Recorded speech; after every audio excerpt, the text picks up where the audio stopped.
আসসালামু আলাইকুম viewers, welcome back to my YouTube channel. তো গাইস, আজকে স্কাই জব নিয়ে কিছু গুরুত্বপূর্ণ আলোচনা করব। তো গাইস, অনেক মেম্বার আছেন, তাদের অ্যাকাউন্ট কিন্তু অটোমেটিকলি ইনঅ্যাক্টিভ হয়ে যায়। এই যে দেখতে পাচ্ছেন, এখানে কিন্তু ইনঅ্যাক্টিভ দেখায় কিছুদিন পরে। তো সেক্ষেত্রে বলতে চাচ্ছি সেই বিষয়ে।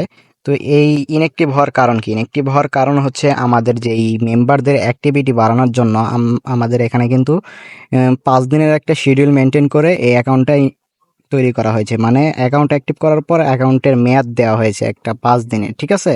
যেই টাইমটাই কিন্তু এই যে সাইটে কর্নারে এখানে শো করবে। আমি যদি একটু জুম করে আপনাদেরকে দেখাই তাহলে আপনারা ভালো মতন বুঝতে পারবেন।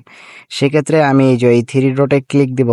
থ্রি ডটে ক্লিক দিয়ে আপনাদের কিন্তু সম্পূর্ণভাবে দেখাবো যে অ্যাকাউন্টের মেয়াদটা কিন্তু 5 দিনের একটা টাইম মেনটেন করে এটা কিন্তু দেওয়া হয়েছে। তারপরে কিন্তু আমরা কিন্তু তার সব কিছু বুঝতে পারবো। এই যে দেখতে পাচ্ছেন, এখানে ক্লিক দেওয়ার পর তারপর আমি একটু যদি জুম করে দেখাই, ঠিক আছে? এই যে জুম করে দেখালে আমাদেরকে এখানে কিন্তু টাইমটা রানিং হচ্ছে। তারপরে আমাদের অ্যাকাউন্টটা রিনিউ অপশন আসবে। আমরা কিন্তু পুনরায় অ্যাক্টিভ করতে হবে রিনিউ করে। এই টাইমটা শেষ হয়ে গেলে আমাদের অ্যাকাউন্টটা অটোমেটিকলি ইনঅ্যাক্টিভ হয়ে যাবে। এই যে এই টাইমটা যখন শেষ হয়ে যাবে তখন কিন্তু আমাদের অ্যাকাউন্টটা পুনরায় ইনঅ্যাক্টিভ হয়ে যাবে। তখন আমাদের আবার 25 টাকা দিয়ে অ্যাক্টিভ করতে হবে। এক্ষেত্রে আমাদের মেম্বারদের অ্যাক্টিভিটিটা মেনটেনের জন্য এই নিয়মটা করা হয়েছে। তখন কিন্তু মেম্বাররা রানিং থাকবে, মেম্বারদের একটা কাজের প্রতি একটা ভালো একটা অনুপ্রেরণা বা হচ্ছে আগ্রহ থাকবে। এই জন্যে এই কাজটা করা হয়েছে।